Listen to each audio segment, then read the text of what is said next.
लकुम दीनकुम वलिय दीन कहता है कुरान। वो कहता है कि दूसरे मजहब का एहतराम करिए आप, लेकिन ये नहीं। मैंने तो नरेंद्र मोदी जी को किसी भी मस्जिद में जाते हुए अल्लाह अल्लाह करते हुए नहीं देखा। इन्हें कोई कैरेक्टर नहीं है, पॉलिटिकल कैरेक्टर, जाति नहीं। जाति भी लोगों को पता है क्या है, लेकिन जो पॉलिटिकल जाती लिहाज से भी सवाल। लोगों को पता है इनका कैरेक्टर क्या है। बिल्कुल, उन्होंने तो ऑन रिकॉर्ड स्टेटमेंट दिया। आज मैं चैलेंज करता हूं उमर अब्दुल्ला साहब को, वो एक बार बोले ना कि मेरा एडवाइजर झूठा है। जो इस उम्र में नाच गाना, डिस्को करना मैंने कहीं नहीं देखा। फारूक साहब ने इस कौम को बदनाम किया है, जलील किया है, और अब उनको मुझे लगता है घर में बैठ के तौबा करनी चाहिए। जब मुसलमानों के साथ इतनी जाती और जुल्म हो रहा था, रेप हुआ हमारी माँ बहनों के साथ वहां गुजरात में, उस वक्त उमर अब्दुल्ला साहब ने रिजाइन नहीं दिया, तो आज कहां 370 पे रिजाइन देंगे। You think you should have resigned that time? He should have। जब एक चोर चोरी करता है तो वो कहता है कि मैं चोर नहीं हूं। वो लोगों को कहता है ये है, ये है, ये है, ये है, लेकिन चोरी उसने की होती है। तो जब उसको इंट्रोगेट किया जाता है। अस्सलाम वालेकुम नाजरीन, आप देख रहे हैं कश्मीर क्राउन। इस वक्त बिल्कुल रिवर साइड दरियाई जहलम के किनारे खूबसूरत नज़ारा, इलेक्शंस का माहौल चारों तरफ से, शुमाल से लेकर जनूब तक। इस वक्त पीपल्स कॉन्फ्रेंस से लेकर पीडीपी तक, नेशनल कॉन्फ्रेंस से लेकर गुलाम नबी आज़ाद और अपनी पार्टी से लेकर बाकी जमातें इस वक्त अपने अपने लोगों के पास जाते हैं मंशूर लेके कि आखिरकार वो जम्मू कश्मीर में आने वाले कल में क्या कुछ करेंगे और पार्लियामेंट जाके कौन क्या करेगा। सबसे बड़ा सवाल आज हम कर रहे हैं। और आपको बता दें कि अगर हम पार्लियामेंट के हवाले से बात करें तो गुज़िश्ता पार्लियामेंट टर्म जो रही वो 3 MPs की रही। अकबर लोन साहब, जस्टिस हसनैन साहब, और जो जनूबी कश्मीर के रहे हैं वहाँ से श्रीनगर से फारूक अब्दुल्ला, और जस्टिस हसनैन साहब जनूबी कश्मीर से रहे हैं। आज हमारे प्रोग्राम ने हमें दावत दी है सलमान निज़ामी साहब को। बहुत बहुत शुक्रिया sir, thank you so much, thank you so much. Salman भाई, how are you? Fine fine. Salman साहब, सबसे पहले वेलकम। आप ज़्यादातर गुज़िश्ता कैंपेनिंग में रहे जम्मू की तरफ, और जम्मू से आप सीधे डोडा, डोडा से पीर पंजाल से अब साउथ कश्मीर। बिल्कुल, हमने देखा आपको। अब आप शुमाली कश्मीर भी जा रहे हैं, सेंट्रल कश्मीर भी हैं। किस तरह से देखते हैं इलेक्शन? देखिए, इलेक्शंस काफ़ी देर से लोगों को इंतज़ार था कि इलेक्शन हों जम्मू कश्मीर में, जैसे बाकी देश के हिस्सों में इलेक्शन हो रहे थे। तो लोग बदलाव चाहते हैं। लोग चाहते हैं कि जो बीजेपी और आरएसएस की हुकूमत में यहाँ कई सालों से जो हुक्मरान रहे, जो गवर्नर्स बीजेपी ने 3 साल में चेंज किए, और लोग उदास हैं, लोग मायूस हैं। लोग चाहते हैं कि यहाँ अपने लोग सरकार चलाएं। उन लोग आज किसी डिप्टी कमिश्नर के ऑफिस में जाते हैं या पुलिस के ऑफिसर से मिलते हैं तो most of the officers are from outside. तो एक अंदर से जो इमोशंस और सेंटिमेंट्स कनेक्ट होते हैं लोगों के कि अपना नुमाइंदा होना चाहिए। मैंने वो दौर भी देखा है, उस वक्त हम कांग्रेस में थे, जब हमारे एमएलए के पास या मिनिस्टर के पास लोग जाते थे और उसे गला पकड़ते थे, ये कर सा सही काम कर। तो आज बाहर के ऑफिसर्स हैं, एसएसपीज देखें आप, डीसीज देखें, तो they are not accountable to anybody. तो इसलिए लोग चाहते हैं कि हमारा अपना नुमाइंदा हो जिसके पास हम जाएं और मसले हमारे जो हैं वो सॉल्व हों। इसलिए हमें अच्छा माहौल दिख रहा है। चाहे जम्मू की बात करें, हम वोट दे के भी आए। मैं बानीहाल से ताल्लुक़ रखता हूँ, वहाँ हमने सरूरी साहब को वोट दिया। तो चैलेंजिंग है, बहुत सी पार्टियाँ हैं। एक तरफ वो तंजीमें हैं जो हुकूमत में हैं, दूसरी तरफ वो तंजीमें जो आज हुकूमत में नहीं है, लेकिन हम अपना एजेंडा लोगों तक पहुँचा रहे हैं, वो अपना एजेंडा लोगों तक पहुँचा रहे हैं। तो लेकिन एक चीज़ जो मैंने देखी इस इलेक्शन में, जो पर्सनल अटैक्स हो रहे हैं वो तकलीफ़ देह हैं। एक दूसरे पे इल्ज़ामात लगते हैं, लेकिन देखेंगे। मैं इसी पे आऊँगा सलमान भाई। You have reacted very hard and you have hit hard to Omar Abdullah कि उमर अब्दुल्ला साहब ने कहा है कि पीडीपी बीजेपी, अब समझ ही नहीं आता कि बीजेपी कौन है कश्मीर में। आज़ाद साहब बीजेपी, अल्ताफ़ बुखारी साहब बीजेपी, सजाद गनी लोन साहब बीजेपी। अब ये क्लियर कर दीजिए, ये बीजेपी है क्या? देखिए, जब एक चोर चोरी करता है तो वो कहता है कि मैं चोर नहीं हूँ। वो लोगों को कहता है ये है, ये है, ये है, ये है, लेकिन चोरी उसने की होती है। तो जब उसको इंट्रोगेट किया जाता है, जब वो अदालत में जाता है और प्रूव होता है, लास्ट में वही जो है वो चोर निकलता है। ऐसे ही उमर अब्दुल्ला साहब जो हैं वो हर एक पे इल्ज़ाम लगाते हैं कि ये बीजेपी का है, सजाद लोन साहब बीजेपी के हैं, आज़ाद साहब बीजेपी हैं, अल्ताफ़ साहब बीजेपी है। अब ये हद हो गई कि जो 370 के बाद गुफ्कार अलायंस बना था, जिसका हिस्सा महबूबा मुफ्ती जी थी, सजाद लोन साहब थे। उस वक्त सजाद साहब ठीक थे, उस वक्त महबूबा मुफ्ती ठीक थी, जब उमर अब्दुल्ला साहब उनको वाजवान खिला रहे थे अपने गुफ्कार के घर में। तो आज कैसे वो बीजेपी के हो गए? तो जो एनसी ने कई सालों से ये पॉलिटिक्स देखी है और की है कि भाई हम ही सही हैं और बाकी जो हैं वो गलत हैं। अब मुझे बताइए, कश्मीर की हिस्ट्री में एक ही मुस्लिम लीडर था जिसने सबसे पहले यहाँ 70 सालों में कोई झंडा नहीं उठाता था बीजेपी का, आरएसएस की तो बात ही नहीं थी। तो सबसे पहले बीजेपी का दामन किसने थामा? वो तो उमर अब्दुल्ला साहब ने। और उस वक्त जब गोधरा कांड हुआ, गुजरात में जो है हमारे मुसलमानों का कत्लो गारत हुई और एहसान जाफरी साहब एमपी थे, उनको जिंदा जलाया गया, लेकिन उसके बावजूद उन मुसलमानों पे ज़ाती हुई। और उस वक्त मरकज़ में बीजेपी का वज़ीर कौन था? वो उमर अब्दुल्ला था। तो आज कई लोग कहते हैं कि इन्होंने रिज़ाइन क्यों नहीं दिया? जब मुसलमानों के साथ इतनी ज़ाती और जुल्म हो रहा था, रेप हुआ हमारी माँ बहनों के साथ वहाँ गुजरात में, उस वक्त उमर अब्दुल्ला साहब ने रिज़ाइन नहीं दिया, तो आज कहाँ 370 पे रिज़ाइन देंगे? You think you should have resigned that time? He should have. उस वक्त उनको रिज़ाइन देना चाहिए था। जब गुजरात में पूरे अटल बिहारी वाजपेयी जी ने कहा, जो प्राइम मिनिस्टर थे, उन्होंने कहा कि भाई जो गुजरात में हुआ सही नहीं हुआ, लेकिन उमर अब्दुल्ला साहब जो है उनकी कुर्सी पकड़ के रखे उन्होंने बीजेपी की। उस वक्त तो वज़ीर थे। तो उसके बाद आप देखिए फारूक अब्दुल्ला साहब ने बयान दिया कि भाई हमारे दरवाजे जो हैं बीजेपी के लिए खुले हैं, एनडीए के लिए खुले हैं। तो ये उमर अब्दुल्ला साहब ओवर स्मार्ट बनना चाहते हैं। लोगों को मालूम है कि 370 हटने के बाद और उससे 4 दिन पहले दिल्ली में नरेंद्र मोदी से मिलने कौन गया? वो तो उमर साहब गए। और उमर साहब के वालिद जो हैं कश्मीर में अल्लाह अल्लाह करते हैं और दिल्ली में जाके जो है राम राम करते हैं, जय श्री राम के नारे देते हैं, भारत माता की जात नारे देते हैं। कल मैं उनका स्टेटमेंट सुन रहा था, वो कह रहे थे कि पाकिस्तान से बातचीत करने, और दिल्ली में जब फारूक साहब जाते हैं वहाँ कहते हैं कि हमारी धरती ये है, वो भारत माता की जय के नारे देते हैं वहाँ। तो इतने कश्मीरी बेवकूफ़ नहीं है कि आपने इतने सालों में समझा कि ये वही ज़माना है कि हम सेल्फ रूल एटॉनमी के नारे देंगे और लोग वोट देंगे। लेकिन आज चाहते हैं लोग कि यहाँ बिजली के किराए बढ़ गए हैं, ये लोग मुसीबत में है, यहाँ बेरोज़गारी बढ़ गई है, नौजवान ड्रग्स ले रहा है। और उमर अब्दुल्ला के बेटे क्या कर रहे हैं? सुप्रीम कोर्ट में नौकरी कर रहे हैं, सुप्रीम कोर्ट में वकालत कर रहे हैं। आप मुझे बताइए, फारूक अब्दुल्ला साहब ने कल करबला की बात की, बोला हमें शहादत देनी चाहिए, शहादत घर से शुरू होनी चाहिए। आपने कौन सी शहादत दी फारूक अब्दुल्ला साहब? मैं उनको पूछना चाहता हूँ। शेख अब्दुल्ला साहब ने जेल काटी, लेकिन उसके बाद जो है फारूक साहब अमेरिका बैठे हुए थे और फारूक अब्दुल्ला साहब जब यहाँ आए उनको प्लेटर में मिल गया सब कुछ, उनने कोई सेक्रीफाइस नहीं किया, वो चीफ मिनिस्टर बन गए। फिर उनके बेटे आए उमर अब्दुल्ला साहब, उन्होंने कोई कुर्बानी नहीं दी, वो चीफ मिनिस्टर बन गए। उसके बाद आज ज़मीर अब्दुल्ला, फिर उसके बाद जो है एक और अब्दुल्ला आ गया। तो क्या आम कश्मीरियों को हक नहीं है इलेक्शन लड़ने का? क्या अगर आपने इनका ट्रैक रिकॉर्ड देखा है, मुझे बताइए, आप दिल्ली को इल्ज़ामात देते हैं, लगाते हैं, मुझे बताइए कश्मीर में पीएसए किसने लाया? 16,000 नौजवान हमारे अगर आज भी कई जेलों में पीएसए के एक्ट के तहत जो है अभी भी जेलों में है, तो वो पीएसए किसने लाया? वो तो उमर अब्दुल्ला साहब ने लाया, जो इन्होंने खुद भी ये कबूला है। पोटा, एसटीएफ, टास्क फोर्स, टाडा, ये किसने कानून यहाँ लाए? आपको लग रहा है कि नेशनल कॉन्फ्रेंस ने ऐसे कानून लाके यहाँ के अवाम के साथ ज्यादती की? बिल्कुल। एक साल में जब उमर अब्दुल्ला, ट्रैक रिकॉर्ड देखिए ना इनका, ये हम पे इल्ज़ामात लगाते हैं। मैं कहता हूं कि भाई आप सवाल करिए उमर अब्दुल्ला साहब से, आप कहते हैं मैं कश्मीरियों का हमदर्द हूं। भाई एक साल में 128 नौजवान जो हैं वो शहीद होते हैं, उनका कत्ल किसने किया? उमर अब्दुल्ला साहब ने किया। मुझे बताइए आसिया नीलोफर जिनका रेप हुआ, उनके कातिलों को क्लीन चिट किसने दी? उमर अब्दुल्ला ने दी। तो आप ये बेवकूफ़ बना के आप अपने पापों को छुपा रहे हैं और दूसरों को इल्ज़ाम तराशी कर रहे हैं कि भाई वो बीजेपी है, वो बीजेपी है। दिल्ली में आप जाते हैं बीजेपी के साथ मीटिंग करने, मंत्री आप रहे बीजेपी के, और आपने ये भी इल्ज़ाम लगाया था रविंदर रैना, माफ़ कीजिएगा, देवेंद्र रैना का आपने हवाला दिया था कि उन्होंने कहा था कि उमर अब्दुल्ला साहब उनको कहते थे कि मुझे दिल्ली ले जाओ। ये बिल्कुल, उन्होंने तो ऑन रिकॉर्ड स्टेटमेंट दिया। आज मैं चैलेंज करता हूं उमर अब्दुल्ला साहब को, वो एक बार बोले ना कि मेरा एडवाइज़र झूठा है। जो मेरा एडवाइज़र रहा है, जो प्रोविंशियल प्रेसिडेंट एनसी का रहा है, देवेंद्र सिंह राणा, बोले उमर अब्दुल्ला कि उन्होंने झूठ बोला है।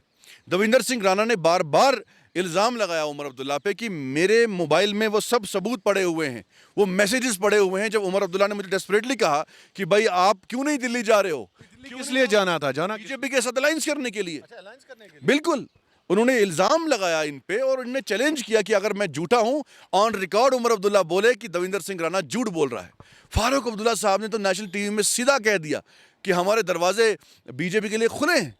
आज़ाद साहब ने तो कहीं नहीं कहा, सजाद लोन साहब भी कहीं नहीं कह रहे हैं, अल्ताफ बुखारी साहब भी कहीं नहीं कह रहे हैं, महबूबा मुफ्ती ने भी कहीं नहीं कहा। आप मानते हैं कि ये दिल्ली को सपोर्ट देने के लिए तैयार है, लेकिन दिल्ली इनको नहीं मान रही है?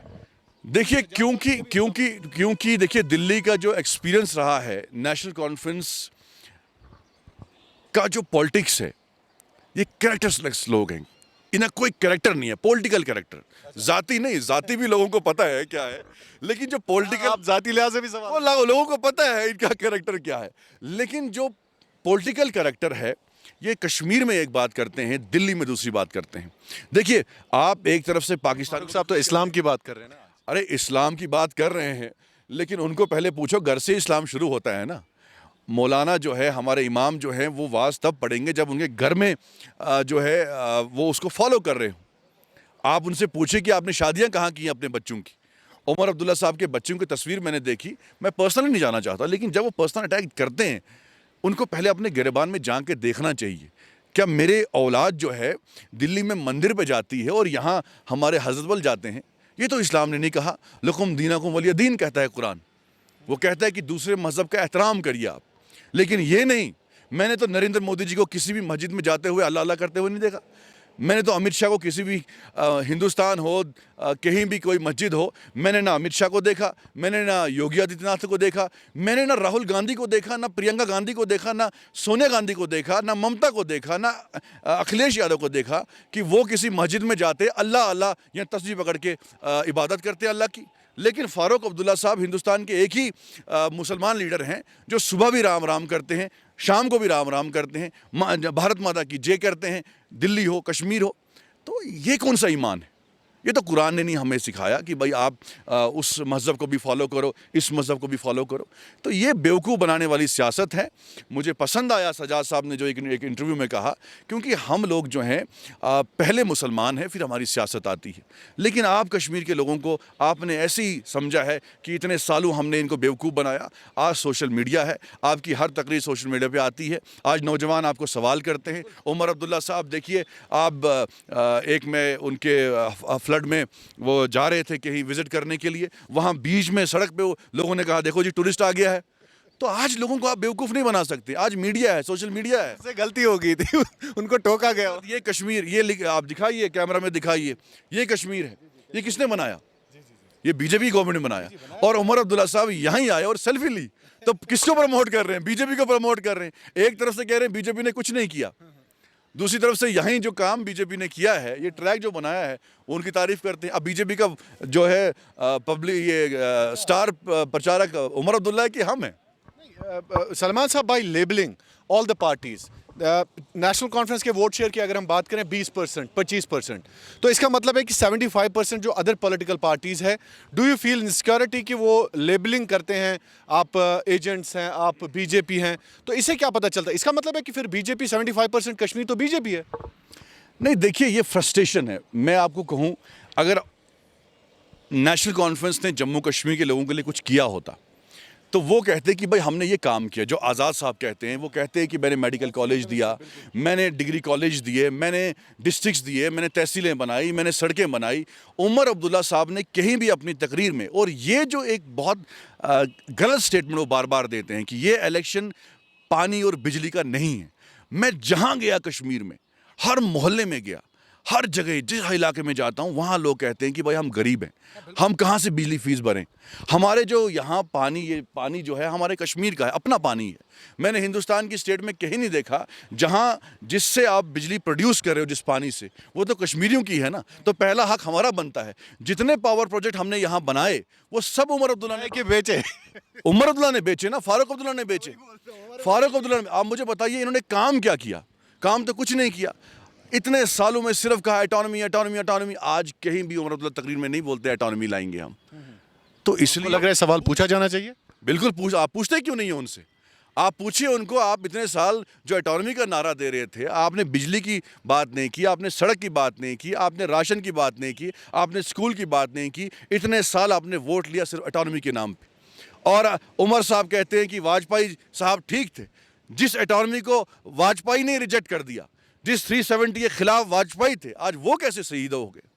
ये तो बीजेपी के मंशूर में कई सालों में से। तो सलमान साहब, सवाल ये भी है कि अगर असेंबली की बात करें तो assembly elections, are you people focusing and eyeing more on assembly elections rather than parliament? Because parliament में तो हमारी पार्टी जो है अभी नहीं है, और हमारी पार्टी उतनी फाइनेंशियली भी स्ट्रांग नहीं है। पार्टी को बनने में बहुत वक्त लगता है, और आज़ाद साहब का किरदार सबको मालूम है। उन्होंने फ़ारूक अब्दुल्ला साहब की तरह 300 करोड़ का घोटाले नहीं किए क्रिकेट के। ये भी एक बहुत मुझे लगता है कश्मीर के नौजवानों को समझना चाहिए। आज हमारा कश्मीर का नौजवान जो है ड्रग्स में मुलविस हो गया है, बंदूक उठाई उसने, पत्थर उठाए। क्यों? अगर सेंटर ने इतना पैसा यहाँ के क्रिकेटर्स के लिए भेजा था, वो पैसा फारूक साहब ने हड़प लिया। और हमारे बच्चे जो हैं आज आईपीएल खेलते, हमारे बच्चे इंडियन क्रिकेट टीम में होते अगर वो पैसा यहाँ के बच्चों पे यूटिलाइज किया जाता। आज स्टेडियम के ही नहीं है, आज बच्चों के लिए इंफ्रास्ट्रक्चर के ही नहीं है, तो जो पैसा सेंटर ने भेजा था वो फारूक साहब ने उड़ा दिया। तो इसलिए मुझे लगता है कि हमारी पार्टी अभी नई पार्टी है, और हम अपना कार्डर बना रहे हैं, मजबूती से इलेक्शन लड़ रहे हैं, और हार जीत चलती रहती है, लेकिन हमारा सिर्फ एक ही एजेंडा है कि डेवलपमेंट। जो आज़ाद साहब ने काम किए हैं एज चीफ मिनिस्टर, हमने वही काम मज़ीद करने हैं। हम किसी के ज़ात पे नहीं जाते, लेकिन जब वो लोग, मेरा भी जो है ना खून गर्म हो जाता है जब मैं उमर अब्दुल्ला की तकरीर सुनता हूं, क्योंकि फील इट ऑफ कोर्स। अरे कितने साल आप हमारे नौजवानों के कब्रों पे सियासत करेंगे?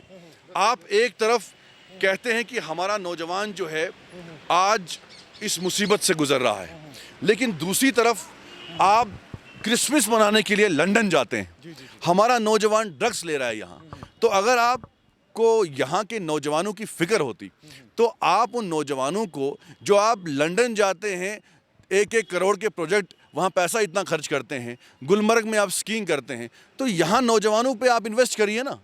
क्या नेशनल कॉन्फ्रेंस कोई इंस्टीट्यूट नहीं बना सकती यहाँ? मैं हैदराबाद गया, मेरे अकबरुद्दीन ओवैसी बहुत अच्छे दोस्त हैं, तो मैंने उनका काम देखा। उन्होंने अपने टाइम पे वहाँ हॉस्पिटल बनाए हैं। उमर अब्दुल्ला साहब जो है, मुझे बताइए, 70 साल आप यहाँ चीफ मिनिस्टर बने, आप एमपी बने, आपने कौन सा यहाँ अस्पताल बनाया? आपने कौन सा एक इंस्टीट्यूशन बनाया? कुछ नहीं किया। मैं बाहर जाता हूँ, वहाँ देखता हूँ कि बाहर के लोग, मुझे आप छोटी सी मिसाल मैं आपको दूंगा। मुझे बताइए, फ़लस्तीन में आज इतनी कत्लो गारत हो रही है, इतना जुल्म हो रहा है, लेकिन मैंने वहाँ की किसी लीडर को नहीं देखा कि वो क्रिसमस मनाने के लिए लंदन जा रहा हो। यहाँ कश्मीर के हमारे जो लीडर हैं, वो एक तो यहाँ कहते हैं कि भाई यहाँ कश्मीर के लोग जो हैं जुल्म में, लेकिन दूसरी तरफ यहाँ से गुलमर्ग जाते हैं स्कीइंग करने के लिए, दूसरी तरफ लंदन जाते हैं। तो ये सलमान साहब, आपका मानना है कि घर जाइए और गाड़ियाँ देखिए, 5-10 करोड़ की तो गाड़ियाँ होंगी। सलमान साहब, यू मीन टू से कि जिस कौम का दर्द बहुत गहरा हो, वहाँ के लीडर्स डांस नहीं करते हैं? You mean? बिल्कुल, ऑफ कोर्स। देखिए, आप एक तरफ से कह रहे हैं कि आप नमाज पढ़िए, एक तरफ से फारूक साहब कहते हैं कि आप जो है अल्लाह अल्लाह करिए, आप वाज दे रहे हैं, आप बाकियों को हिदायत दे रहे हैं, पहले अमल तो खुद करिए ना। मुझे बताइए, पूरे हिंदुस्तान में मैंने कहीं भी कोई मुसलमान लीडर नहीं देखा जो इस उम्र में नाच गाना, डिस्को करना, मैंने कहीं नहीं देखा। फारूक साहब ने इस कौम को बदनाम किया है, जलील किया है, और अब उनको मुझे लगता है घर में बैठ के तौबा करनी चाहिए और दीन की तरफ रुजू करना चाहिए, और यहाँ के आम लोगों को मौका देना चाहिए। वो इलेक्शन लड़ें, उनका साथ दीजिए। आपने बहुत हुकूमत देखी, हमने आपकी हुकूमत देखी है। आपने यहाँ पैलेट चलाए, आपने एक साल में 128 नौजवानों का कत्ल किया, आपने यहाँ कब्रिस्तानों पे कब्रिस्तान बनाए, आपने टाडा लाया, आपने STF लाया, आपने पोटा लाया, आपने यहाँ जुल्म किया।